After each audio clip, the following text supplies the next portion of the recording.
Sometimes the most dangerous place for a mother isn't the delivery room, it's the life she's running from. Every woman deserves to bring her child into this world feeling safe and loved.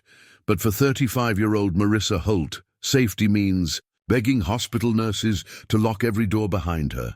She stumbles into St. Mary's Hospital alone, 9 months pregnant and terrified of something she won't name. When she gives the staff a false name, her hands shake with more than labor pains.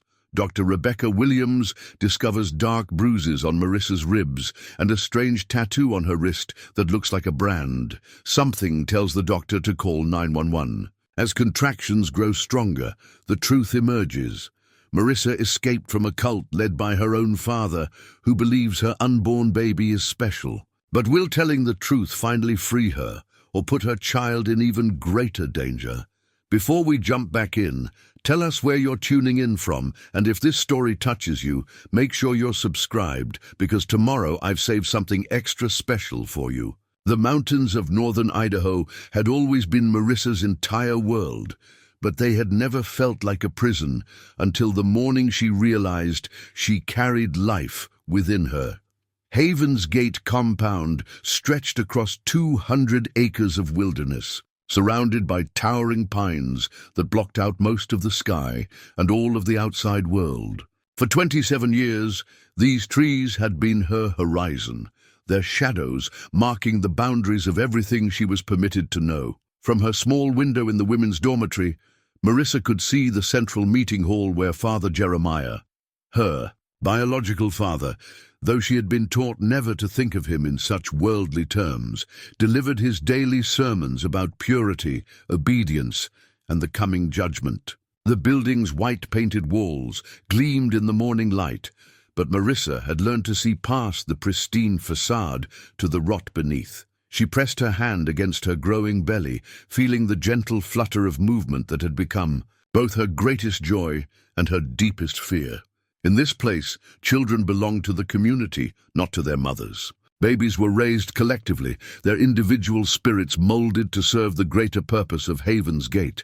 But this child, her child, felt different somehow, as if it carried within it all the hopes and dreams Marissa had never been allowed to voice. The worn leather journal lay hidden beneath her thin mattress, its pages filled with pressed wildflowers and fragments of stories her mother had whispered to her in the dark corners of memory. Victoria had been beautiful, with hair the color of autumn leaves and eyes that held secrets. She had told Marissa tales of brave women who chose their own names, their own destinies, their own love. Then one morning, when Marissa was 8 years old, Victoria simply wasn't there anymore. Sister Marissa has disappeared in the night, Father Jeremiah had announced to the assembled community. Her faith was weak, her heart corrupted by worldly desires. Let this be a lesson to all who would choose the path of sin over salvation. But Marissa remembered differently. She remembered her mother's bruised face the week before she vanished. She remembered the way Victoria would stare out at the forest with longing, and how she would trace letters in the dirt when she thought no one was watching. Letters that spelled words Marissa couldn't read, but somehow understood, meant freedom. The journal had been Victoria's, hidden in a loose floorboard beneath their shared bunk. Inside, pressed between pages of cramped handwriting, were tiny purple violets and yellow buttercups, flowers that grew beyond the compound's fences in places Victoria should never have been able to reach. The writing was mostly in a code Marissa couldn't decipher, but scattered throughout were fragments of stories, fairy tales about princesses who saved themselves and mothers who would do anything to protect their children. One story had stayed with Marissa through all the years of silence and submission. It told of a woman named Catherine Reed who lived in a beautiful house by a lake, who had books and music and the freedom to walk wherever her feet might carry her. Victoria had whispered this story on cold nights, describing Catherine's courage and independence with such vivid detail that young Marissa could picture the house, the lake, even the blue dress Catherine wore when she danced in her garden. Promise me, Victoria had whispered during one of their last conversations, that if you ever need to be someone else, someone brave and free, you'll remember Catherine Reed. Now, at 35 and 6 months into a pregnancy that had been celebrated by the entire compound as a divine blessing, Marissa finally understood what her mother had been trying to tell her. The child growing inside her deserved the chance to be Catherine Reed, or anyone else she chose to become. Life at Haven's Gate followed rigid patterns that had remained unchanged since Father Jeremiah established the community in 1975. The day began before dawn with collective prayer in the meeting hall, followed by assigned work duties that separated men and women into distinct spheres of influence. Women tended the gardens, prepared meals, and cared for the children. Men handled construction, maintenance, and the occasional trips to the outside world for supplies. Marissa had been assigned to Brother Thomas when she turned 18, a pairing Father Jeremiah claimed had been revealed to him through divine vision. Thomas was a quiet man in his 40s, devoted to the community's teachings and unquestioning in his obedience to Father Jeremiah's authority. He treated Marissa with distant kindness, like a valuable possession that required careful maintenance. Their small cabin sat on the outer edge of the compound, close enough to the fence that Marissa could sometimes hear the sounds of the outside world, trucks on distant highways, airplanes overhead, the call of wild birds that had never known captivity. Thomas worked long hours in the carpentry shop, leaving Marissa alone with her thoughts and her growing desperation. The pregnancy had changed everything. Father Jeremiah proclaimed it a sign, an indication that the final days prophesied in his teachings were drawing near. The child would be special, he declared, chosen by divine providence to lead the faithful into a new age of spiritual enlightenment. But Marissa saw the fervor in his eyes when he spoke of her unborn baby, the same intensity that had preceded her mother's disappearance. She began to plan her escape with the methodical patience of someone who understood that failure would mean not just her own destruction but her child's as well. Each day she set aside small items, a few crackers from her meal, an extra pair of socks, coins Thomas sometimes left in his pockets when she washed his clothes. She studied the guard rotations, noting when the gates were least watched and which paths through the forest might lead to safety. The journal became her strength during those long months of preparation. She memorized every story her mother had written, every pressed flower that spoke of a world beyond the compound's walls. The name Catherine Reed became a mantra, a promise of the person she might become if she found the courage to claim her freedom. Summer faded into autumn, and Marissa's belly grew round and heavy. Father Jeremiah announced that the blessing ceremony would take place on the winter solstice, when the child would be formally dedicated to the community's service. The details he shared in his sermons made Marissa's blood run cold. Rituals that would bind her baby to Haven's Gate forever, marking the child with symbols that could never be erased. She knew then that she was running out of time. The baby moved constantly now, as if sensing her urgency, and Marissa whispered promises during the long nights when sleep wouldn't come. "I'll get you out of here," she would murmur, her hands cradling her belly. "I'll take you somewhere you can choose your own name, your own life, your own dreams." The leather journal, worn soft from years of secret reading, held more than just her mother's stories and pressed flowers. Hidden in a carefully constructed false bottom was a small item that Victoria had managed to keep secret even from Father Jeremiah's intrusive oversight. A faded photograph of herself and young Marissa, taken during one of the community's rare trips to town for supplies. In the picture, Victoria's arm wrapped protectively around her 8-year-old daughter, both of them squinting against unfamiliar sunlight, both managing to smile despite the watchful presence of the men who accompanied them. On the back of the photograph, in her mother's careful handwriting, were the words, "For my brave girl, when she's ready to choose." As winter approached and the ceremony drew near, Marissa knew that readiness wasn't something she could wait for. It was something she would have to create through sheer force of will and desperate love. The child deserved a chance at the life Victoria had dreamed of, but never achieved. The child deserved to grow up knowing there was a world beyond these mountains, beyond Father Jeremiah's suffocating control. She began to count the days, knowing that each sunset brought her closer to a choice that would determine not just her future, but the future of the innocent life she carried. The journal reminded her that courage wasn't the absence of fear. It was the decision to act despite the fear, to choose love over safety, freedom over certainty. The worn leather cover felt warm beneath her fingers as she traced the patterns. Victoria's hands had once touched.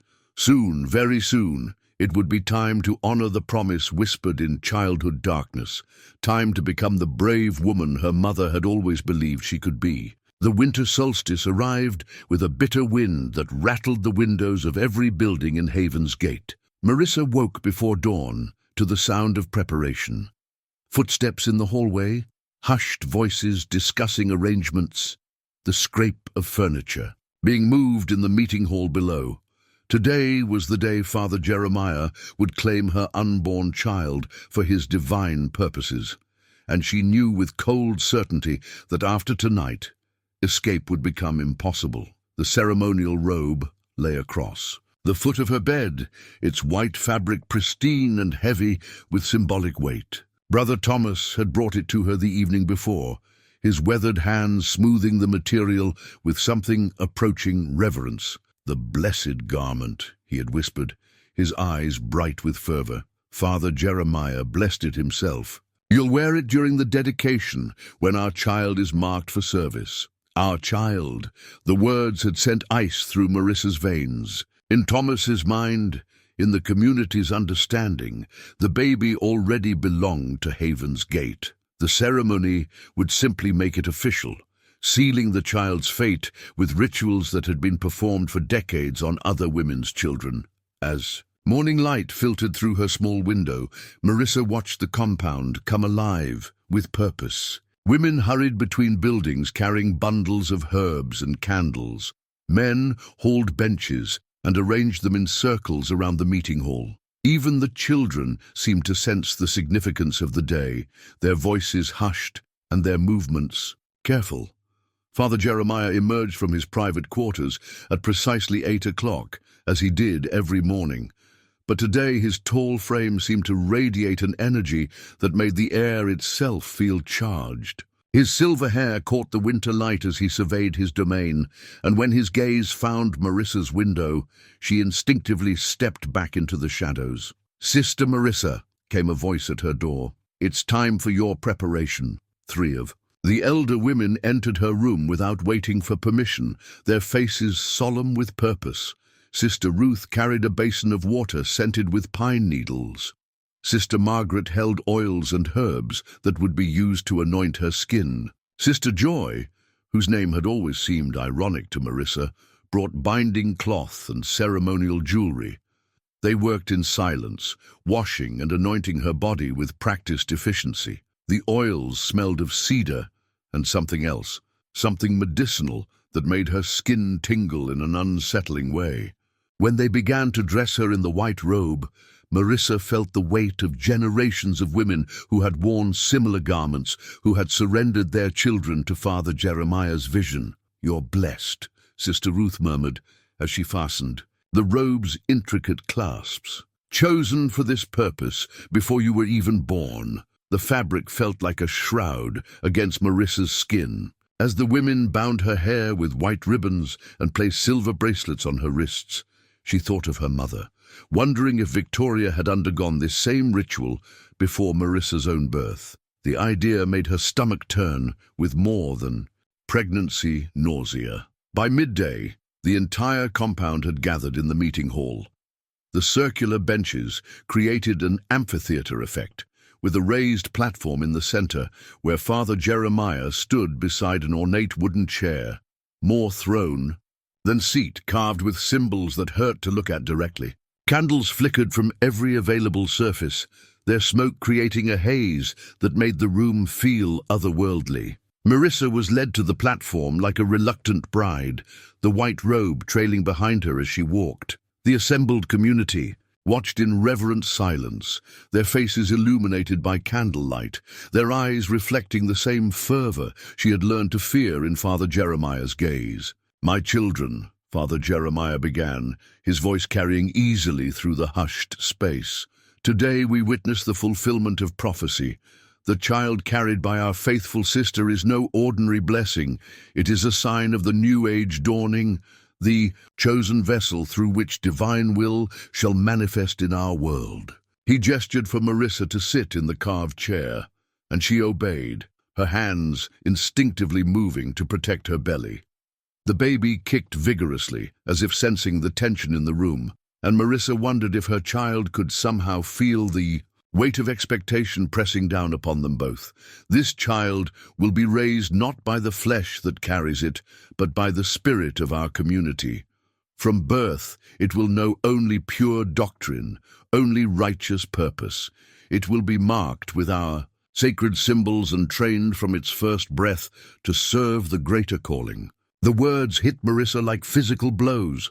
She watched the faces around her, people who had been her companions for decades, who had shared meals and prayers and the small intimacies of communal life, and saw only agreement, only acceptance of a future where her child would be taken from her before they had even learned to recognize her voice. Father Jeremiah produced a silver knife from his robes, its blade catching the candlelight in a way that made Marissa's heart race. "The marking will be done now, while the child rests in the sacred vessel. 3 cuts to invoke the trinity of obedience, service, and sacrifice."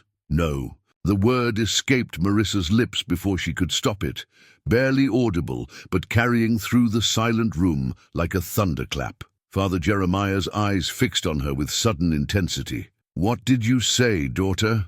Marissa felt 200. Pairs of eyes upon her, felt the weight of expectation and tradition pressing down like a physical force. But stronger than fear was the fierce protectiveness that had been growing in her heart for months.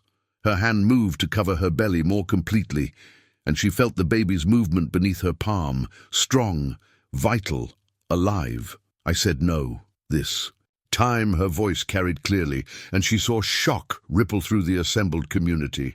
"You will not mark my child. You will not take my baby from me." The silence that followed stretched like a held breath. Then Father Jeremiah's face transformed, the benevolent mask slipping to reveal something cold and terrible beneath. "Your child," his voice dropped to a whisper that somehow seemed louder than shouting. "You forget yourself, daughter. You forget who you are, what you owe to this community that has sheltered and protected you. This child belongs to God, and I am God's instrument on this earth." "You're not God," Marissa said, rising from the chair despite her awkwardness. "You're just a man who's convinced people that his control is divine will." The reaction was immediate and violent. Brother Thomas lunged forward to restrain her, his hands rough on her arms. Other men moved to surround the platform, their faces twisted with righteous anger. But Marissa was beyond fear now, filled with a strength she had never known she possessed. "Let go of me." She twisted away from Thomas, the ceremonial robe tearing at the shoulder. "I won't let you hurt my baby." What followed was chaos. The peaceful ceremony dissolved into shouting and struggle as Marissa fought against the hands that reached for her.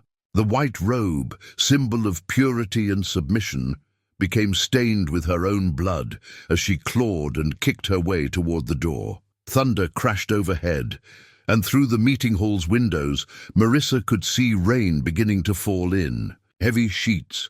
The storm that had been building all day finally broke, as if the sky itself was responding to the violence below. She broke free from the grasping hands and ran, her bare feet slipping on the wooden floors, the torn robe hampering her movement but not her determination. Behind her, Father Jeremiah's voice rose above the chaos, commanding the men to bring her back, alive but subdued. The compound's gates stood open, they always did during ceremonies, as if the community's faith was so complete that no one would ever think to leave. Marissa plunged through them into the storm, the freezing rain instantly soaking through her torn garments. Her feet found the familiar path that led toward the main road, muscle memory guiding her through the darkness and driving rain. Labor pains began as she stumbled through the forest, sharp contractions that doubled her over and left her gasping. The baby was coming early, triggered by stress and exertion, and Marissa knew she had minutes rather than hours to find help. The sound of pursuit followed her through the trees, flashlight beams cutting through the darkness, voices calling her name with false concern. But the storm was her ally now, washing away her tracks and muffling her movements as she pushed deeper into the wilderness.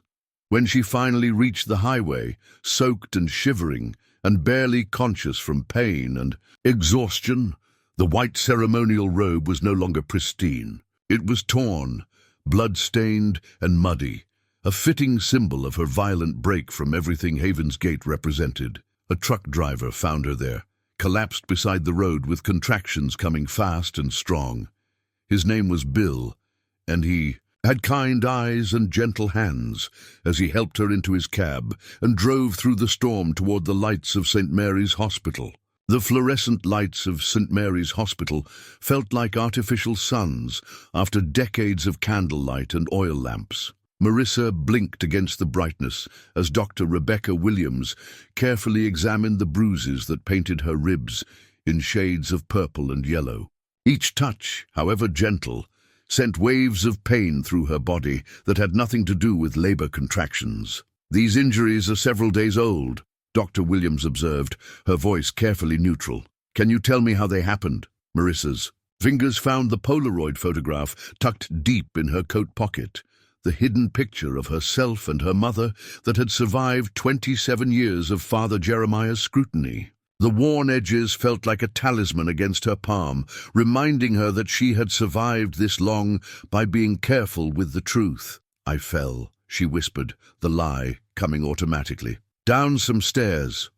Dr. Williams, a woman in her 50s, with silver-streaked hair and knowing eyes, paused in her examination. She had seen enough abuse cases to recognize the careful way Marissa held herself, the way she flinched from unexpected movements, the particular pattern of bruises that spoke of systematic violence rather than accidental injury.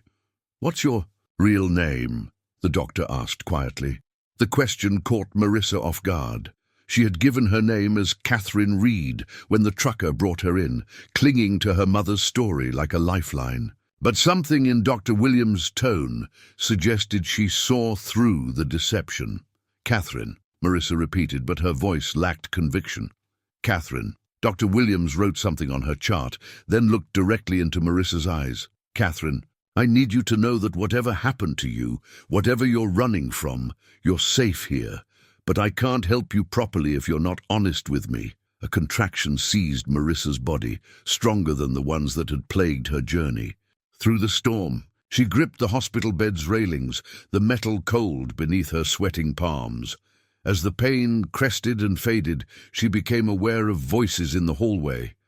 Dr. Williams, speaking in urgent, hushed tones to someone outside the room. Nurse Patricia, a sturdy woman with kind eyes and calloused hands, returned with the doctor.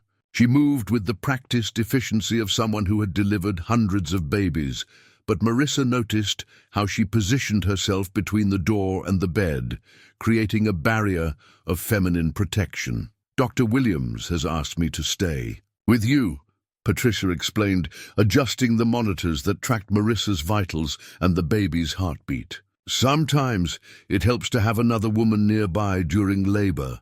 The consideration brought tears to Marissa's eyes. In Haven's Gate, birth was a communal event, but one dominated by Father Jeremiah's presence and the weight of religious ceremony. The idea that she might deliver her child surrounded by people who simply wanted to help, without agenda or expectation, felt almost too good to believe. "There's a police officer here who would like to speak with you," Dr. Williams said carefully. "His name is James Hartford, and he specializes in helping people who've been hurt.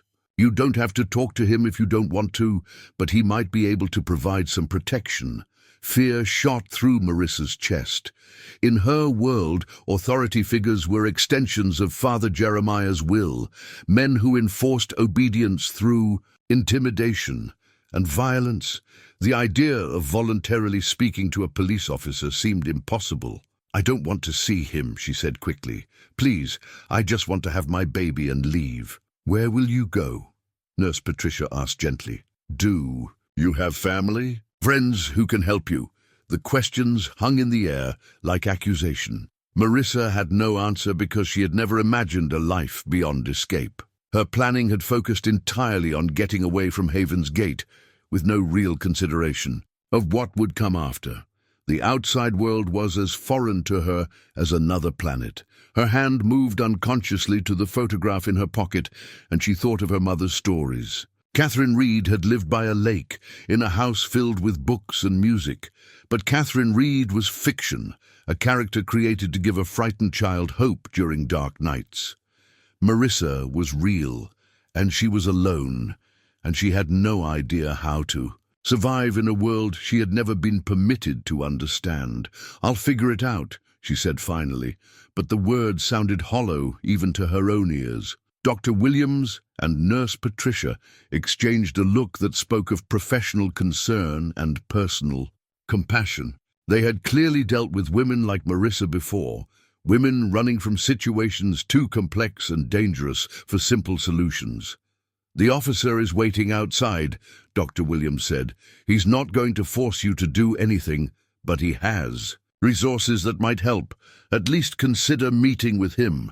Another contraction built slowly, giving Marissa time to think through the waves of pain. The baby moved restlessly within her, as if sensing her distress. She pressed her hand against her belly and whispered the promise she had repeated countless times during her escape. "I'll keep you safe. I'll find us a place where you can choose your own name." The words reminded her of the stories her mother had whispered in darkness, tales of brave women who found courage when they needed it most. Victoria had been brave enough to infiltrate Haven's Gate, to gather evidence of Father Jeremiah's crimes, to hide messages in a journal that might one day help her daughter understand the truth. Perhaps it was time for Marissa to find her own courage. "What does he want to know?" she asked finally. "Just your story," Nurse Patricia said. "Where you came from, what you're running from, what you need to stay safe. James is good people. He has daughters of his own. He understands how to talk to women who've been hurt." The mention of daughters struck something deep in Marissa's heart. Soon she would be a mother herself, responsible for protecting and guiding a small life through an uncertain world. What kind of example would she set if she remained paralyzed by fear when help was being offered? She thought of the photograph, again of her mother's arm wrapped protectively around young Marissa's shoulders. Victoria had made impossible choices to try to protect her daughter. Maybe it was time for Marissa to make some difficult choices of her own. "Okay," she whispered. "I'll talk to him, but I want both of you to stay in the room with me." Dr. Williams smiled, the first genuine smile Marissa had seen since arriving at the hospital. "Of course, we'll be right here with you." Officer James Hartford entered the room a few minutes later, and Marissa was surprised by his appearance. He was perhaps 50 years old, with graying hair and gentle eyes that reminded her of the truck driver who had brought her to safety. He moved slowly and deliberately, keeping his hands visible and his voice soft. "Hello, Catherine," he said, settling into a chair beside her bed. "I'm James. I heard you've had a difficult night." The understatement almost made Marissa laugh. Despite everything, a difficult night, as if her entire life hadn't been leading to this moment of choosing between the familiar cage of Haven's Gate and the terrifying freedom of the unknown world beyond. "Yes," she said simply. "It's been difficult. Would you like to tell me about it?" Marissa's fingers wrapped around the small wooden cross Brother Thomas had pressed into her hands years ago, its edges worn smooth by countless hours of nervous handling. The carved wood felt familiar against her palm, a connection to the only, world she had ever known, even as she prepared to describe that world to a stranger who represented everything Haven's Gate had taught her to fear. Officer Hartford waited patiently, his notepad resting untouched on his lap. Dr. Williams checked the fetal monitor one more time, the steady rhythm of the baby's heartbeat providing a comforting backdrop to the tension in the room. Nurse Patricia busied herself with adjusting pillows and checking IV lines, but Marissa could feel her protective presence like a warm blanket. I lived in a religious community, Marissa began slowly, testing each word before she spoke it. In the mountains, we believed in living apart from the corrupted world, following God's true path. The words felt strange in her mouth, the same. Phrases she had heard and repeated for decades, but spoken now to people who would hear them differently, who might recognize the careful language that disguised darker truths. Officer Hartford nodded encouragingly. How long were you part of this community? My whole life. I was born there. Marissa shifted uncomfortably as another contraction began to build. My father, the leader. He said my baby was special, chosen for something important. She couldn't bring herself to describe the ceremony, the knife, the plan to mark her unborn child like livestock. The memory of Father Jeremiah's eyes when he spoke of her baby still sent ice through her veins. What changed? Officer Hartford asked gently.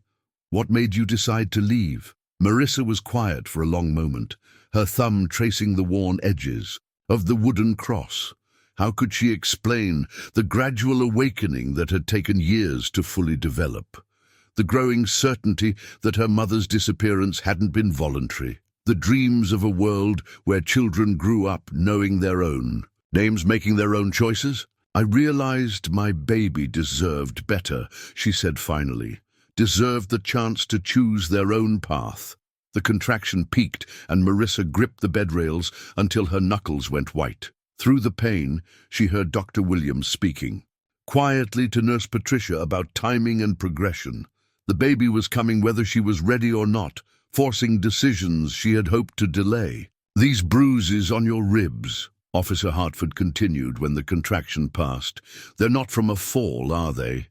Marissa's hand moved instinctively to her side, where the deepest bruises throbbed with each breath. Brother Thomas had been gentler than some of the other men, but when Father Jeremiah commanded restraint, even gentle hands could become instruments of control. Things got physical when I tried to leave, she admitted. They didn't want me to go. Officer Hartford made a note in his pad, his expression carefully neutral. Can you tell me where this community is located? We might need to check on other people who could be in similar situations. The question sent panic shooting through Marissa's chest. If authorities descended on Haven's Gate, Father Jeremiah would know exactly who had betrayed the community's location. His reach might be longer than she hoped, his followers more devoted than she dared to imagine. I can't, she whispered. If they know I talked to police, they'll what? Officer Hartford's voice remained gentle, but Marissa heard the steel beneath the kindness. What will they do? Marissa closed her eyes, remembering her mother's bruised face in those final days, the whispered conversations that stopped when she entered a room, the way Victoria had looked at her with desperate love and unspoken goodbyes. People who cause problems for the community sometimes have accidents, she said quietly, or they decide to leave in the middle of the night and are never seen again. The room fell silent, except for the steady beeping of monitors and the sound of rain against the windows. Dr. Williams and Nurse Patricia exchanged another of their meaningful looks, while Officer Hartford leaned forward slightly in his chair. Marissa, he said, and the use of her real name made her gasp in surprise. That's your real name, isn't it? Not Catherine Reed. Her eyes flew open, meeting his steady gaze. How did you... You're not the first person who's used that name when they needed to disappear quickly, Officer Hartford explained kindly. It's from an old story, isn't it? Something someone told you when you were young. Tears spilled down Marissa's cheeks as she nodded. The fact that this stranger could see Through her deception so easily made her feel exposed and vulnerable, but also strangely relieved. Maintaining lies was exhausting when you had never learned to tell them skillfully. "My mother used to tell me stories," she whispered, "about brave women who chose their own names, their own lives. Catherine Reed was one of them."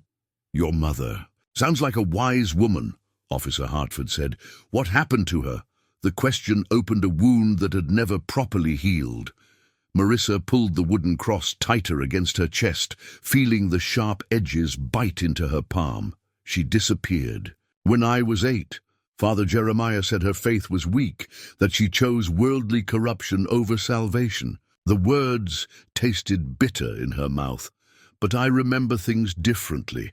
I remember bruises and fear, and the way she would stare at the forest like she was planning something." "Do you think she tried to escape too?" "I think she tried to protect me." Marissa's voice broke on the words. "I think she knew what kind of man he really was, and she tried to get us both out. But something went wrong." Another contraction seized her body, stronger than the previous ones, and Dr. Williams moved closer to the bed to check her progress. "We're getting close," she announced. "Your baby is eager to meet the world." Officer Hartford closed his notepad and leaned back in his chair. "Marissa, I need you to know that you and your baby are under our protection now. Whatever happened in that community, whoever might be looking for you, we're going to make sure you're safe." "How can you promise?" "In that," Marissa asked through gritted teeth as another contraction built. "You don't know what he's capable of." "No, but I know what we're capable of," Officer Hartford replied firmly. "And I know that no one, no matter what kind of religious authority they claim, has the right to hurt women and children or keep them prisoner against their will." The wooden cross slipped from Marissa's fingers as the contraction peaked, clattering to the floor beside the hospital bed. As the pain receded, she realized she felt lighter without its familiar weight, as if releasing the symbol had somehow freed her from the invisible chains that had bound her to Haven's Gate for so many years. Officer Hartford returned to St. Mary's Hospital the next morning with a manila folder thick with documents and a grim expression that made Marissa's stomach clench with anxiety. She had spent the night in fitful sleep between contractions that came and went like storm waves, each one bringing her closer to a birth she was no longer certain she was ready to face. "I've been making some calls," Officer Hartford said, settling into the chair that had become his usual spot beside her bed. "About your community, about similar groups in the region. What I found is troubling." Dr. Williams, who had stayed close throughout the night, glanced up from her chart. "How troubling?" Officer Hartford opened the folder and pulled out a faded pamphlet with "Haven's Gate, a Community of Faith" printed across the top in cheerful blue letters. The photograph on the cover showed smiling families gathered around a wooden cross, children playing in meadows, women tending gardens with peaceful expressions. "This is how they present themselves to the outside world," he explained. "A simple religious community dedicated to sustainable living and spiritual growth. They've been operating legally for almost 50 years, paying taxes, filing the proper paperwork, staying just on the right side of the law." Marissa stared at the pamphlet, recognizing some of the faces despite the decades that had passed since the photograph was taken. The children in the picture would be adults now, if they were still alive. Some of them might have children of their own, trapped in the same cycle that had ensnared her. "But that's not the whole story," Officer Hartford continued. "Over the past 20 years, we've had 17 reports of people going missing from that area. Mostly women and children. Family members file reports, but the adults are technically free to disappear if they choose. And the children are usually reported as having moved away with their families. 17 people. Marissa's voice was barely a whisper. "I remember some of them. Sister Mary had questions about the teachings. Brother David wanted to visit his sick mother in town. Sister Anne tried to contact her sister on the outside. What happened to them, Father?" "Jeremiah said they chose the path of corruption. that they abandoned their faith for worldly pleasures. We were supposed to pray for their souls and forget their names." Marissa's hand moved protectively to her belly as another mild contraction began. "But I never forgot. I kept wondering if they were really choosing to leave, or if—" She couldn't finish the sentence. The implications were too vast, too horrifying. If Father Jeremiah had been eliminating people who threatened his control for decades, then her own escape had put her in mortal danger. Worse, it had put her unborn child at risk. "There's more," Officer Hartford said gently. "I contacted the FBI task force that monitors extremist religious groups. Haven's Gate has been on their radar for years, but they've never had enough evidence to justify a full investigation. Too many legal protections around religious freedom, and no witnesses willing to come forward." "No witnesses who survived to come forward," Marissa corrected grimly. Officer Hartford nodded. "That's our working theory, which is why your testimony could be crucial, Marissa. You might be the key to finally getting justice for all those missing people." The weight of that responsibility settled on Marissa's shoulders like a heavy cloak. She had only wanted to save herself and her baby, but now she was being asked to speak for the dead, to represent women who had disappeared in the night and children who had never been given the chance to choose their own paths. "I'm scared," she admitted. "What if they find me? What if they hurt my baby to get to me?" "That's not going to happen," Dr. Williams interjected firmly. "This hospital has excellent security, and Officer Hartford has arranged for additional protection. We've also contacted social services," Officer Hartford added. "There's a woman named Janet Pierce who specializes in helping people transition out of controlling religious environments. She's worked with cult survivors before, and she understands what you're going through." Marissa had never heard the word cult applied to Haven's Gate before, but it fit with uncomfortable accuracy. The total control, the isolation from outside, influence, the punishment of questions or dissent, all of it aligned with stories she had glimpsed in books and magazines during rare trips to town. "What would happen to the other people still there?" she asked. "The children who were born into it like I was? The women who don't know there's any other way to live? If we can build a case, if we can prove that people are being held against their will or that crimes are being committed, then law enforcement can intervene," Officer Hartford explained. "But that requires evidence, and evidence requires witnesses." A stronger contraction seized Marissa's body, and she gripped the bed rails while breathing through the pain. When it passed, she found both Officer Hartford and Dr. Williams watching her with concerned expressions. "How much time do I have to decide?" she asked. "The baby isn't going to wait for anyone's timeline," Dr. Williams said with a slight smile. "But the legal side of things can wait until you're ready. Having a newborn is overwhelming enough without adding the stress of criminal investigations." "What about my safety? The baby's safety?" Officer Hartford leaned forward in his chair. "We've placed you under protective watch. There are officers stationed around the hospital, and we're monitoring all access points. Once the baby is born, we can discuss longer-term protection options." Marissa closed her eyes and tried to imagine a future beyond the next few hours. For so long, her only goal had been escape. Now she was being asked to consider not just survival, but justice. Not just protection for herself and her child, but potentially freedom for dozens of other people still trapped in Father Jeremiah's web of control. "My mother tried to do something," she said slowly. "I think she was gathering evidence, trying to expose what was really happening. I think that's why she disappeared." "What makes you think that?"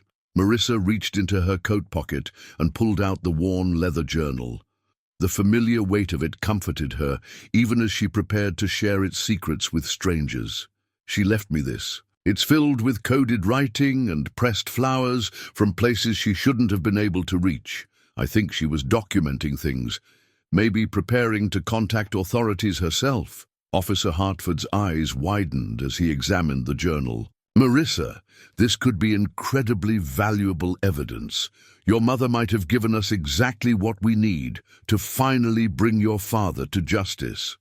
The word father sent a chill through her. In all these conversations, she hadn't fully articulated the most personal horror of her situation, that the man who had terrorized her community, who had likely murdered her mother, who was even now probably planning to reclaim her and her baby, was her own flesh and blood. Janet Pierce arrived at the hospital that afternoon, carrying a canvas bag filled with legal documents, and wearing the kind of patient smile that came from years of coaxing traumatized people back toward trust. She was younger than Marissa had, expected, perhaps 40, with short auburn hair and eyes that seemed to see everything without judgment. "I brought something I thought you might want to see," Janet said after introductions were complete.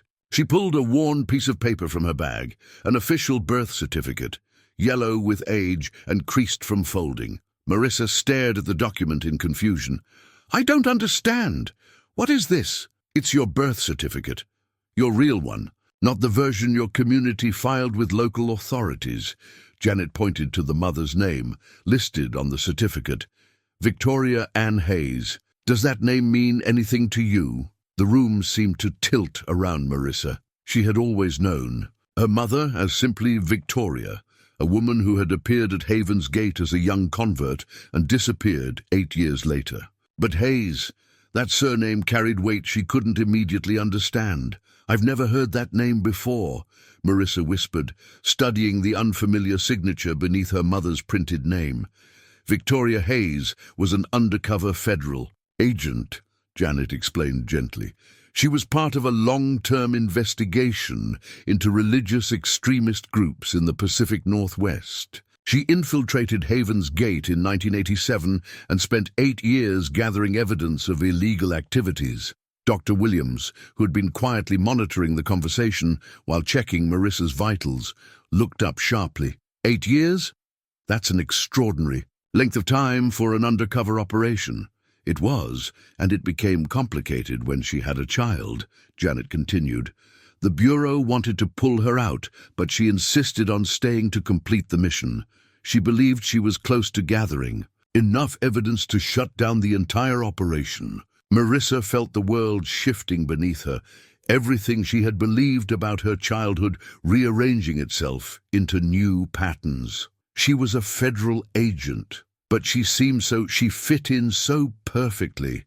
She never questioned anything, never showed any signs of. She was very good at her job, Janet said with evident admiration, good enough that even her own daughter didn't suspect her true identity. But she was also a mother who loved her child desperately and found herself trapped between her duty and her desire to protect you. The leather journal suddenly felt heavier in Marissa's hands. She opened it to a random page, staring at her mother's careful handwriting with new understanding. The coded passages weren't spiritual reflections or personal thoughts. They were intelligence reports, detailed observations of Father Jeremiah's activities and the community's hidden structure. What happened to her? Marissa asked, though part of her already knew the answer. Her handler lost contact in December of 1995. The official report lists her as missing, presumed dead. But recently, based on your information and what we found in this journal, we've been able to piece together what likely happened. Janet pulled out another document, a photocopy of what appeared to be a federal investigation file. Victoria discovered that Father Jeremiah wasn't just running a controlling religious community. He was involved in human trafficking, moving young women from the compound to buyers in other states. She was preparing to signal for extraction and federal raids when her cover was blown. Marissa's breath caught in her chest. The implications were staggering, not just for her understanding of her mother's death, but for her own situation. The women who disappeared, they weren't just killed, some were. Others were sold. Victoria's final report, which we found encoded in the back pages of this journal, identified at least 12 young women who'd been trafficked over a 6-year period. A contraction seized Marissa's body, stronger than any she had experienced so far. She gripped Janet's hand unconsciously, needing something solid to anchor her to the present moment as the full horror of Haven's Gate's true nature crashed over her. "Your baby is coming soon," Dr. Williams observed, checking the monitors with professional concern.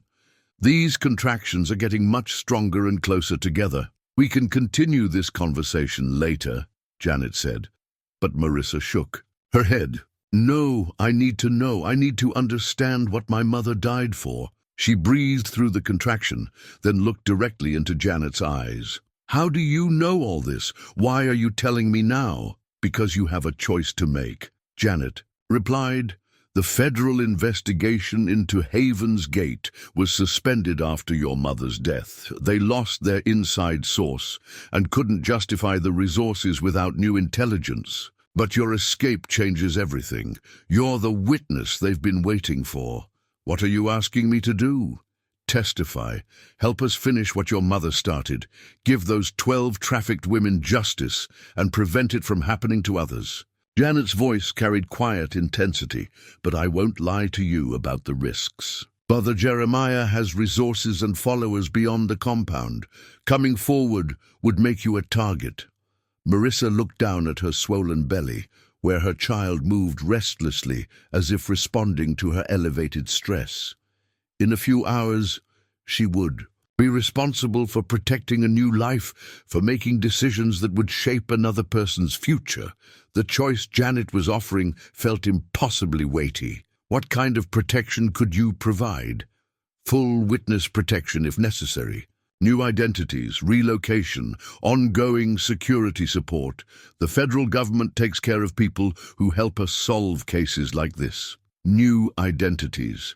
Marissa repeated the words slowly. She had already given herself a new name once, borrowing Catherine Reed from her mother's stories when she needed to disappear. Now she was being offered the chance to choose again, officially and permanently. Another contraction built, and this time Marissa recognized the intensity as something approaching the final stage of labor. Her body was preparing to deliver her child, whether or not her mind was ready for the decisions ahead. "I need time to think," she gasped as the contraction peaked. "Of course," Janet said, "but Marissa, I want you to know that your mother would be incredibly proud of you. She sacrificed everything to try to protect women like you, to try to give children like your baby a chance at freedom. You have an opportunity to honor that sacrifice." Dr. Williams was preparing equipment now, her movements efficient and focused. "We need to get ready for delivery. This baby isn't going to wait much longer." As medical staff bustled around her, Marissa clutched the birth certificate with her mother's real name. Victoria Ann Hayes, a federal agent, an undercover operative, a woman who had given 8 years of her life and ultimately died trying to expose the truth about Haven's Gate. The name felt like a legacy, a responsibility, and a promise all at once. The phone in Officer Hartford's pocket buzzed insistently as Marissa entered active labor.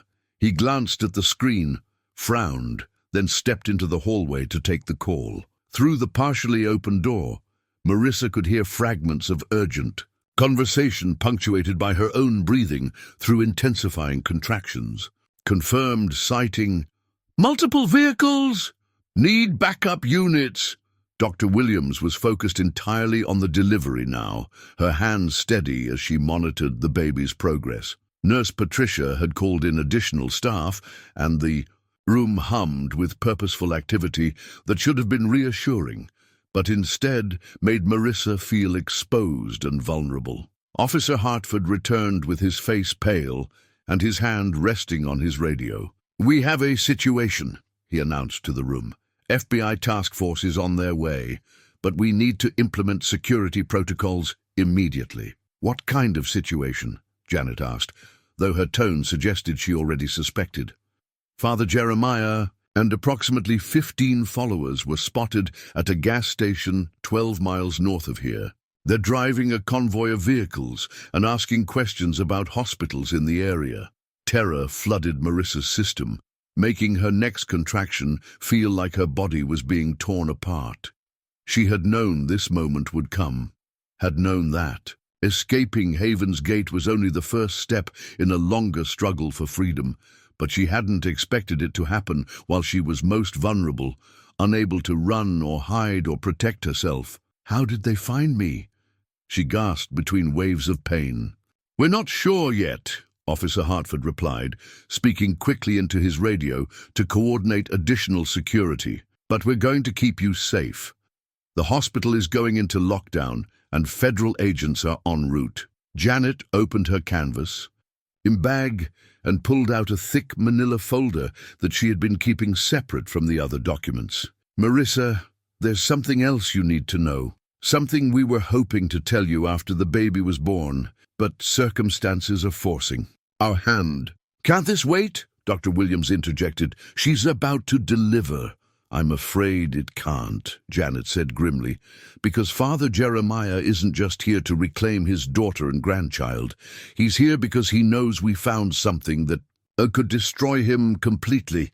Marissa tried to focus on Janet's words, despite the overwhelming pressure building in her pelvis. Her body was demanding that she push, that she help her baby enter the world, but her mind was reeling with implications she couldn't quite grasp. Janet opened the folder and revealed its contents: pages of photocopied documents, financial records, and what appeared to be a federal investigation file several inches thick. At the top of the file, Marissa could see her father's photograph, but the name beneath it wasn't Father Jeremiah. "His real name is Gerald Thompson Hayes," Janet explained quickly. "He's your mother's brother, your uncle." The revelation hit Marissa like a physical blow. Everything she had believed about her identity, her family, her entire life history collapsed into fragments that didn't fit together in any recognizable pattern. "That's impossible," she whispered. "My mother came to the community as a convert. She was an outsider who found faith. Your mother was assigned to infiltrate the cult, specifically because her brother was its leader," Janet continued relentlessly. "The FBI knew that family connections would give her the best chance of getting close to him, of earning his trust. What they didn't anticipate was how completely he had transformed himself, or how dangerous he had become." Officer Hartford was speaking rapidly into his radio, coordinating hospital security and the approaching FBI response, but Marissa could barely hear him over the roaring in her ears. Her uncle, the man who had controlled every aspect of her life, who had arranged her marriage, who had planned to mark her unborn child like property. He was her mother's brother. She recognized him. Marissa said slowly, understanding beginning to dawn. That's why her cover was blown. He figured out who she really was. "We think so, yes." Victoria's final report mentioned that Gerald, Father Jeremiah, had started asking questions about her past, testing her knowledge of family history that only his sister would know. A massive contraction seized Marissa's body, and this time, the urge to push was overwhelming. Dr. Williams positioned herself at the foot of the bed, her expression focused and determined despite the chaos surrounding them. "The baby is coming now," Dr. Williams announced. "Whatever else is happening, this child isn't going to wait." "Push, Marissa," Nurse Patricia encouraged, taking her hand. "Your baby wants to meet you." But even as Marissa bore down with the contraction, her mind was spinning with the implications of Janet's revelation. Father Jeremiah wasn't just a religious fanatic who had murdered her mother. He was family, blood relation, a man who had betrayed the most fundamental bonds of kinship in service to his twisted vision. "The trafficking ring," she gasped between pushes. "The missing women. He was selling them to buyers who specifically requested young women from isolated religious communities," Janet confirmed grimly. "Women who had no outside connections, no official identification, no one who would look for them if they disappeared. Your uncle had created the perfect hunting ground." Officer Hartford's radio crackled with updates. "FBI units are 2 minutes out. Hospital security reports no breach attempts yet, but we have eyes on the parking areas and all entrances." Another contraction, another push, and Marissa felt her baby moving lower, preparing for the final moment of birth. Through the pain and terror and revelation, she felt a fierce surge of protectiveness. Whatever family legacy of violence and betrayal she carried in her blood, her child would be different. Her child would grow up knowing love, choice, and freedom. "I can see the head," Dr. Williams announced. "One more big push, Marissa." But before she could push again, the lights in the room flickered and went out.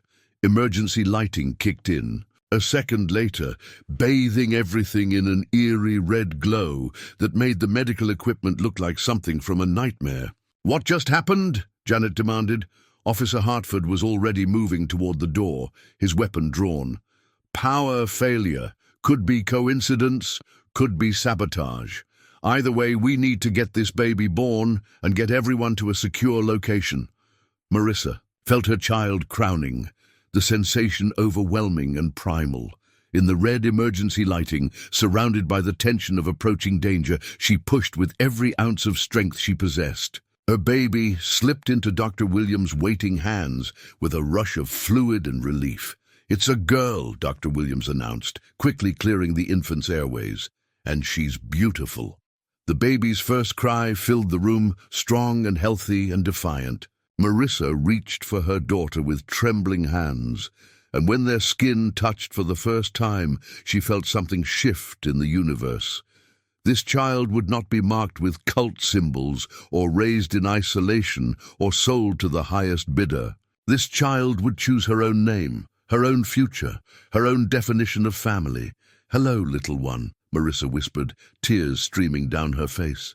"Welcome to freedom." But even as she spoke the words, she could hear commotion in the hallway, shouting voices, running footsteps, and the unmistakable sound of her uncle's voice demanding to know where his daughter and grandchild were being hidden. The federal agents arrived like a storm, their tactical gear and grim expressions transforming the peaceful hospital corridor into something resembling a war zone. Agent Maria Santos, a compact woman with steel-gray hair and eyes that had seen, and too much, took charge of the situation with military efficiency. "How many hostiles?" she asked Officer Hartford as medical staff worked to clean and examine Marissa's newborn daughter. 15 confirmed, possibly more. They're currently in the parking lot demanding access to the patient." Officer Hartford's voice was steady, but Marissa could see the tension in his shoulders. "The hospital administration is stalling, but they won't be able to delay much longer without raising suspicions." Marissa cradled her daughter against her chest, marveling at the perfect miniature fingers and the way the baby's dark eyes seemed to focus on her face with startling intensity. In the midst of chaos and approaching danger, this moment of connection felt sacred. "What's her name?" Nurse Patricia asked softly, checking the infant's vital signs. For a moment, Marissa was silent, the name she had planned. Catherine, after. Her mother's fictional heroine no longer felt adequate.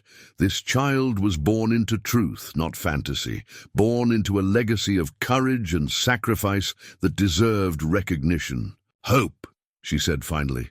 "Hope Victoria Hayes." Janet looked up from the federal agent's tactical discussion. "Hayes? It's time I claimed my real family name," Marissa said, her voice stronger than she felt. "If my uncle can transform himself into Father Jeremiah, I can honor my mother by taking the name she died protecting." Agent Santos approached the bed with a small device in her hands, some kind of electronic tablet displaying floor plans and security camera feeds. "Ms. Hayes, I need to show you something. We've been monitoring your uncle's activities since your escape, and what we've discovered changes the scope of this operation significantly." The tablet screen showed surveillance footage from various locations around the hospital. Marissa could see her uncle in the parking lot, his familiar tall frame imposing even at a distance. But what made her blood run cold was the number of people with him.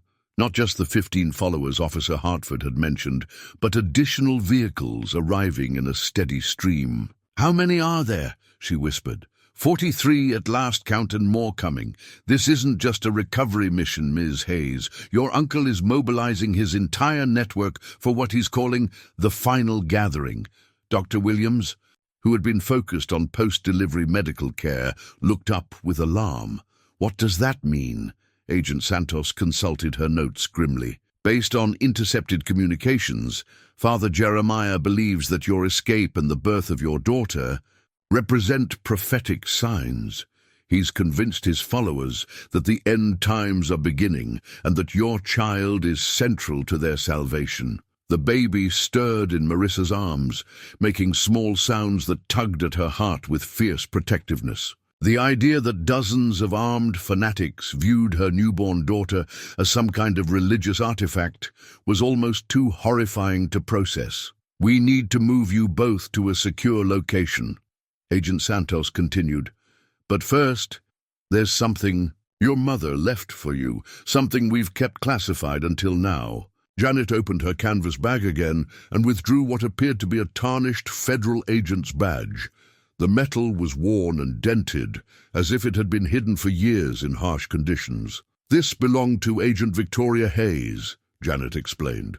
"She hid it in a secret compartment of her journal, the same compartment where we found her final intelligence report. She wanted you to have it, along with a message she recorded shortly before her death." Agent Santos produced a small digital recorder, its screen glowing in the emergency lighting.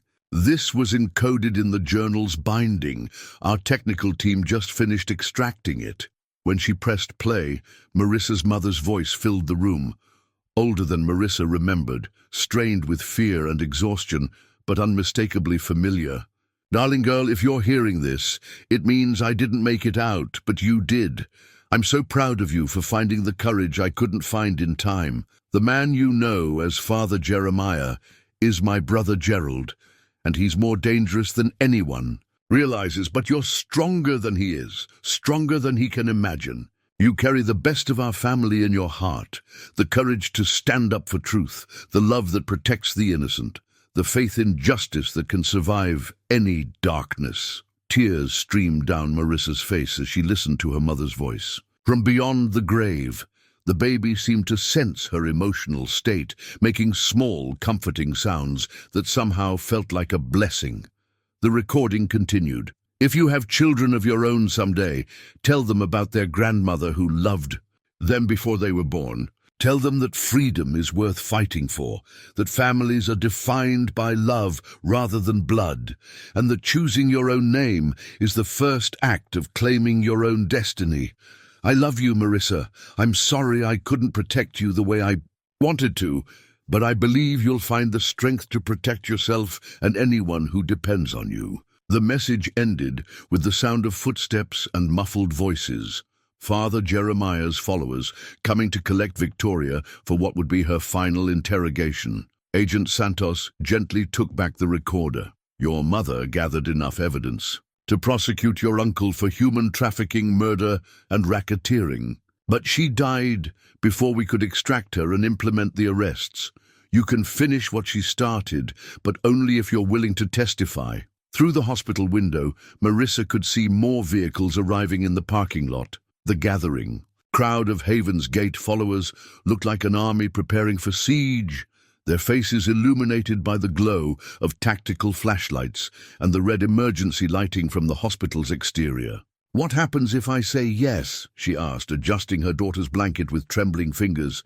"We arrest your uncle and as many of his followers as we can tonight. We use your testimony and your mother's evidence to prosecute them for crimes spanning 3 decades. We rescue any other women and children being held against their will at the compound." Agent Santos paused, her expression softening slightly. "And we make sure your daughter grows up in a world where men like Father Jeremiah can't hurt children anymore." The weight of decision pressed down on Marissa like a physical force. In her arms, Hope Victoria stirred and opened her dark eyes, gazing up at her mother with the trust that only newborns possess, absolute, unconditional faith that the person holding them will keep them safe. "If I testify, will he go to prison for the rest of his life?" Agent Santos confirmed. "The evidence is overwhelming, especially with your eyewitness testimony about recent events." Officer Hartford's radio crackled with updates from the hospital's security team. Subject Father Jeremiah is demanding to speak with hospital administration.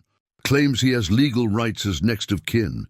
Crowd is getting restless. We might have a situation soon. The approaching confrontation felt inevitable now, like a storm that had been building for decades, finally reaching its breaking point. Marissa thought about her mother, who had sacrificed 8 years of her life and ultimately her life itself to gather evidence against Father Jeremiah. She thought about the 12 trafficked women, the 17 missing people, all the children who had never been given the choice she was being offered now. "I'll do it," she said quietly. "I'll testify, but I want my daughter protected no matter what happens to me." "That's already arranged," Janet assured her. "Full witness protection, new identities, ongoing security support. The federal government keeps its promises to people who help us solve cases like this." Agent Santos was coordinating with her team now, speaking in rapid tactical shorthand that Marissa couldn't follow. But she caught fragments that made her understand the scope of what was about to happen. Coordinate with local law enforcement. Search warrants for the compound. Arrest teams standing by. Dr. Williams finished her post-delivery examination and helped Marissa sit up more comfortably. "Your daughter is perfectly healthy and you're recovering well. But I have to ask, are you sure you're ready for what comes next? You just gave birth an hour ago." Marissa looked down at Hope Victoria, who had fallen asleep against her chest, with the peaceful expression of someone who trusted completely in her safety. Her daughter would never know the fear that had dominated Marissa's childhood. She would never wake up wondering if today would be the day someone she loved disappeared forever. "I'm ready," Marissa said, her voice steady despite everything. "It's time to finish what my mother started."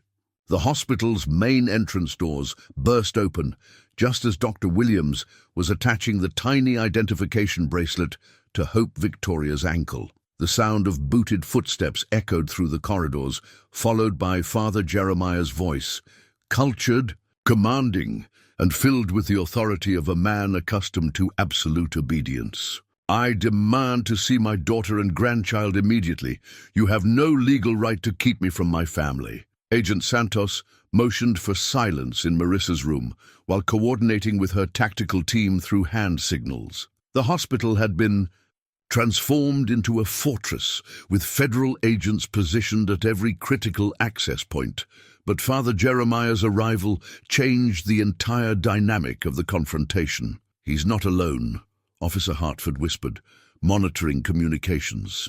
From hospital security, at least 20 followers entered with him. The rest are maintaining positions in the parking lot. Through her door's small window, Marissa could see her uncle for the first time in months. He looked exactly as she remembered. Tall, silver-haired, radiating the kind of charismatic confidence that had convinced hundreds of people to surrender their lives to his vision. But now she could see something else in his bearing, a desperate edge that suggested he understood how much was at stake. "Where is she?" Father Jeremiah's voice carried clearly down the hallway. "Where is my daughter Marissa and the child she has born?" The newborn hospital bracelet on Hope Victoria's tiny ankle read, "Baby Hayes," the first official document to record her existence in the outside world. Marissa traced the letters with her finger, marveling at how something so small could represent such enormous change. "Mr. Thompson," came the voice of Dr. Rebecca Williams, who had stepped into the corridor to confront him directly. "I'm Dr. Williams, and I need you to understand that you're in a medical facility. Our primary concern is the health and safety of our patients. My name is Father Jeremiah, and I am here for my family." His voice dropped to a more dangerous register. "The woman you're hiding from me is disturbed, confused by the trauma of childbirth. She needs the guidance and support of her faith community. What she needs is medical care and legal protection," Dr. Williams replied firmly. "And what you need is to leave this hospital immediately before you're arrested for trespassing." The confrontation in the hallway escalated quickly. Marissa could hear her uncle's followers spreading through the building, their voices calling out scriptures and proclamations about divine will. The familiar words that had once provided comfort now sounded like threats, promises of judgment and retribution. "She belongs to our community," Father Jeremiah declared. "The child she carries is blessed, chosen for a sacred purpose. You cannot keep us from claiming what is rightfully ours. The child has already been born," Dr. Williams said coolly, "and she belongs to her mother, not to you or your community." Agent Santos received a signal through her earpiece and turned to Marissa with urgent intensity. "They've breached the main security perimeter. We need to move you and the baby to the secure wing immediately." But before anyone could move, the lights in Marissa's room suddenly blazed back to full power. Through the restored hospital intercom system came her uncle's voice, amplified throughout the entire building. "Marissa, my daughter, I know you can hear me. You are frightened, confused, led astray by the lies of worldly authorities. But I forgive you, as I forgive all my children when they lose their way." Marissa clutched Hope Victoria closer to her chest, feeling her daughter's tiny heartbeat against her own racing pulse. The baby stirred but didn't wake, somehow maintaining peaceful sleep despite the chaos surrounding them. "The child you have born is prophesied, marked by divine providence, for a great purpose. She cannot fulfill her destiny hidden away from the light of truth. Bring her to me, and all will be forgiven. Continue this rebellion, and you force me to take actions that will cause great sorrow." The threat was clear, despite its religious language.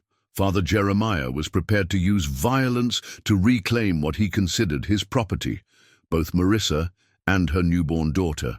Agent Santos was coordinating rapidly with her team, but Marissa could see the tactical challenges they faced. The hospital was full of innocent patients and staff who could become casualties if the situation escalated to open confrontation. Father Jeremiah had positioned his followers strategically, using the building's civilian population as human shields. "There's another way," Marissa said quietly, her voice cutting through the urgent tactical discussions. "Let me talk to him." "Absolutely not," Agent Santos replied immediately. "You're not going anywhere near that man. He won't hurt me, not while there are witnesses. He needs me alive to maintain control over his followers. And more importantly," Marissa looked down at her sleeping daughter, "I need him to hear the truth from me directly. I need him to understand that his power over me is broken forever." Dr. Williams, who had returned from the hallway confrontation with her professional composure intact, but her eyes blazing with anger, shook her head firmly. "You just gave birth. You're not physically ready for that kind of stress." "I'm ready," Marissa said, her voice growing stronger. "I've been getting ready for this moment my entire life. It's time to face him with the truth. All of it. About my mother, about what he really is, about the choice I'm making for my daughter." The hospital intercom crackled again with Father Jeremiah's voice. "You have 5 minutes to bring me my daughter and grandchild. After that, I cannot be responsible for what my devoted followers might do to protect their faith." Agent Santos cursed under her breath. "He's escalating the timeline. We need to act now." Marissa shifted Hope Victoria to one arm and reached for the federal agent's badge that had belonged to her mother. The tarnished metal felt warm in her palm, as if it carried some essence of Victoria's courage and determination. 5 minutes, she said, looking directly into Agent Santos's eyes. "Give me 5 minutes with him, with witnesses present and agents ready to intervene. Let me try to end this without bloodshed. And if he refuses to surrender..." Marissa fastened the hospital bracelet more securely around her daughter's ankle, making sure the name Baby Hayes was clearly visible. "Then you arrest him, and I testify against him.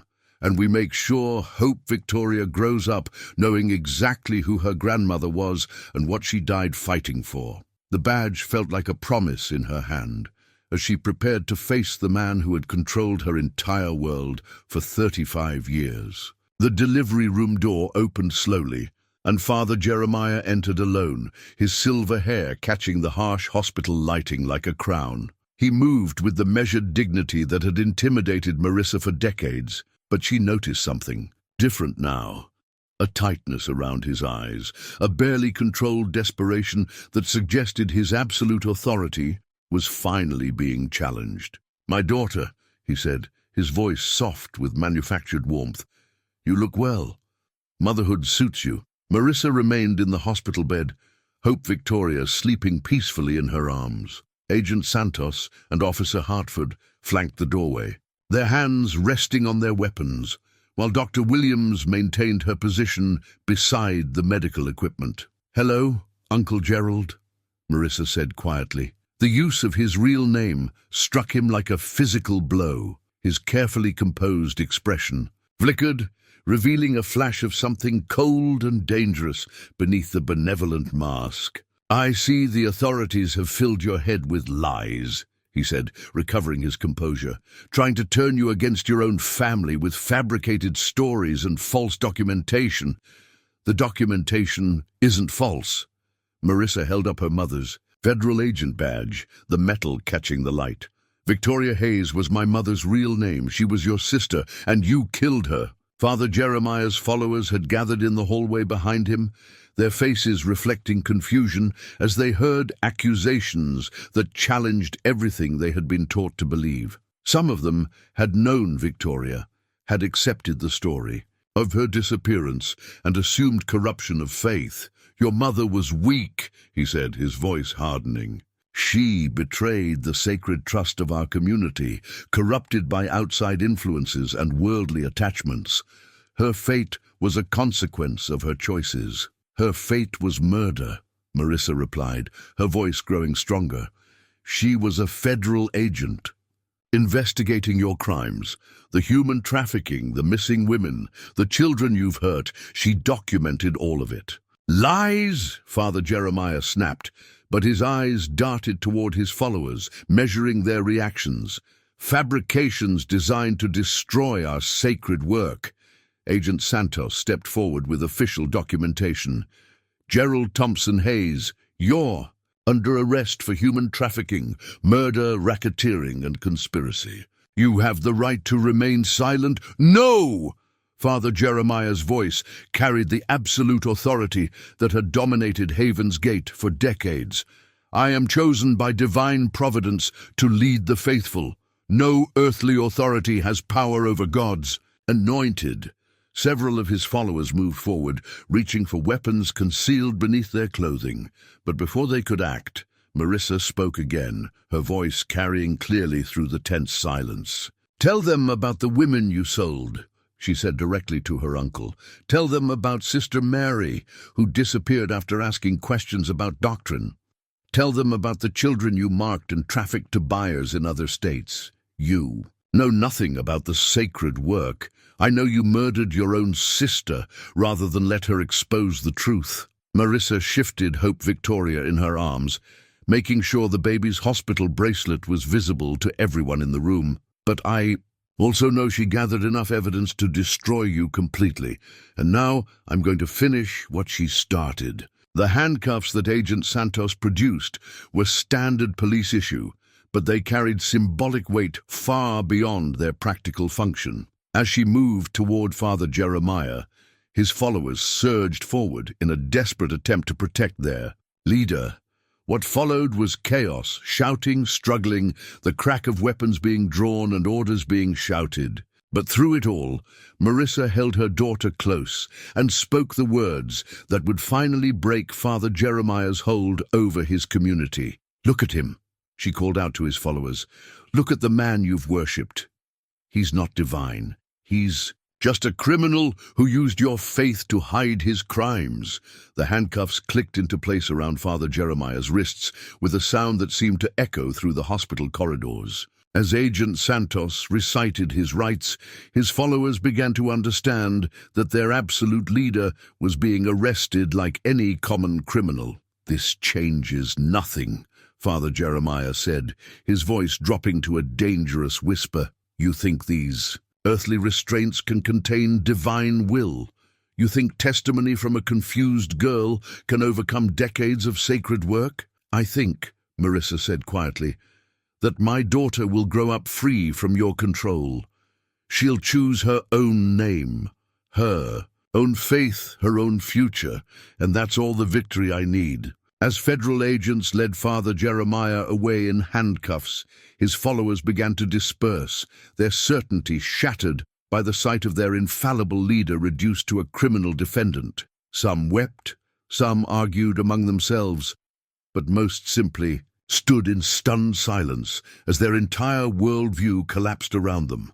Hope Victoria stirred in Marissa's arms, opening her dark eyes as if sensing that the danger had passed. For the first time since her birth, her mother's heartbeat was steady and calm. "It's over," Marissa whispered to her daughter. "You're safe now. We both are." The handcuffs represented more than Father Jeremiah's arrest. They symbolized the end of his control and the breaking of generational cycles of abuse that had defined Marissa's entire life. 6 months later, Victoria Catherine Hayes stood in the cemetery overlooking Coeur d'Alene Lake, holding 18-month-old Hope Victoria in her arms as she approached her mother's gravestone for the first time. The legal name change document in her purse was more than official paperwork. It was a declaration of identity that honored both her mother's memory and her own journey toward freedom. The gravestone was simple granite with an inscription that told only part of the story. Victoria Ann Hayes, beloved daughter and mother, 1965-1995. But Victoria Catherine knew the complete truth now, that her mother had been a federal agent, an undercover operative, a woman who had sacrificed 8 years of her life and ultimately her life itself to gather evidence against her own brother. "This is your grandmother," she whispered to Hope, who gurgled happily and reached for the flowers Victoria Catherine had brought.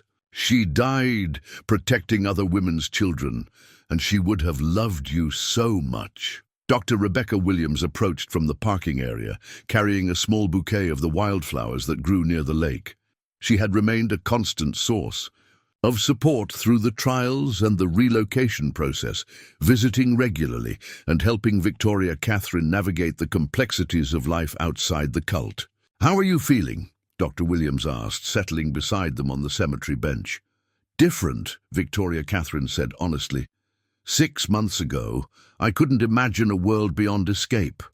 Now I'm working with federal investigators to help other survivors. I'm writing my story for publication, and I'm raising my daughter in a place where she can choose her own path. The Witness Protection Program had provided them with a comfortable home in northern Idaho, close enough to Coeur d'Alene that Victoria Catherine could access support services, but far enough from Haven's Gate to ensure their safety. The compound itself had been raided the day after Father Jeremiah's arrest, yielding evidence that confirmed decades of systematic abuse and leading to the rescue of 37 women and children who had been held against their will. Officer James Hartford joined them at the cemetery, carrying an official folder that contained the final sentencing documents. "I thought you'd want to see this," he said, handing Victoria Catherine the papers. Gerald Thompson Hayes was sentenced to life in prison without possibility of parole. Multiple counts of human trafficking, murder, racketeering, and conspiracy. Victoria Catherine looked at the sentencing document, feeling a complex mixture of relief and sadness. Justice had been served, but it couldn't bring back her mother or undo the decades of trauma inflicted on so many people. "What happened to the other survivors?" she asked. "Most are receiving counseling and support services. Some have chosen to relocate through witness protection. Others are staying in the area but living independently for the first time in their lives." Officer Hartford smiled at Hope, who was attempting to eat one of the flower petals. "Your testimony was crucial in securing convictions for 6 other cult leaders who were involved in the trafficking network. The work of healing extended beyond legal justice. Victoria Catherine had connected with other cult survivors through support groups and online communities, sharing resources and strategies for rebuilding lives after systematic control. She discovered that her experience, while unique in its details, followed patterns familiar to many people who had escaped high-control religious environments. "I've been thinking about my mother's journal," she said, watching Hope toddle around the cemetery with the fearless curiosity of a child who had never known restrictions on her movement. All those coded messages, all the evidence she gathered. She was documenting not just crimes, but hope, proof that people could survive and escape and build better lives. Dr. Williams nodded thoughtfully. "That's what you're doing now, isn't it? Creating a new kind of documentation for other survivors." The book Victoria Catherine was writing combined memoir with practical guidance for cult survivors, drawing on her own experience and the resources she had discovered during her recovery process. Publishers were interested. Therapists were endorsing the project, and most importantly, other survivors were telling her that her story gave them courage to continue their own healing journeys. Hope Victoria toddled back to her mother, holding a dandelion she had picked from the grass beside the gravestone. Her first word had been "mama," spoken clearly and with obvious affection.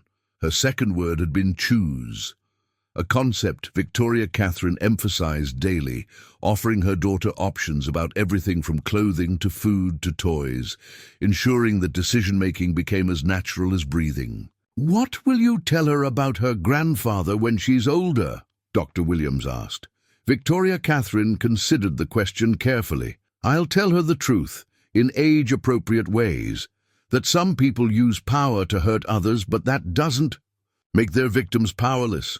That choosing love over fear, courage over safety, truth over comfort, these are the decisions that define who we become." As the sun set over Coeur d'Alene Lake, Victoria Catherine opened her mother's journal one final time. The pressed flowers were faded now, the coded writing familiar after months of working with federal investigators to decode every message. But the stories scattered throughout, the tales of brave women who chose their own names and destinies, remained as vivid as the day they were written. "Thank you," she whispered to her mother's gravestone, "for protecting me, for gathering evidence, for believing I would find the courage to continue what you started." Hope Victoria babbled happily, pointing at the lake and the mountains and the wide sky that stretched endlessly above them. She would grow up knowing that the world was vast and full of choices, that families were defined by love rather than blood, and that freedom was worth any price required to achieve and protect it. The legal name change document bore the signature, Victoria Catherine Holt Hayes, a name that honored both her journey and her destination, both the courage to escape and the wisdom to build something better in freedom's place. As they walked back to their car, Victoria Catherine felt her mother's presence like a blessing, and she knew that hope, once planted in good soil, would grow into something beautiful and strong.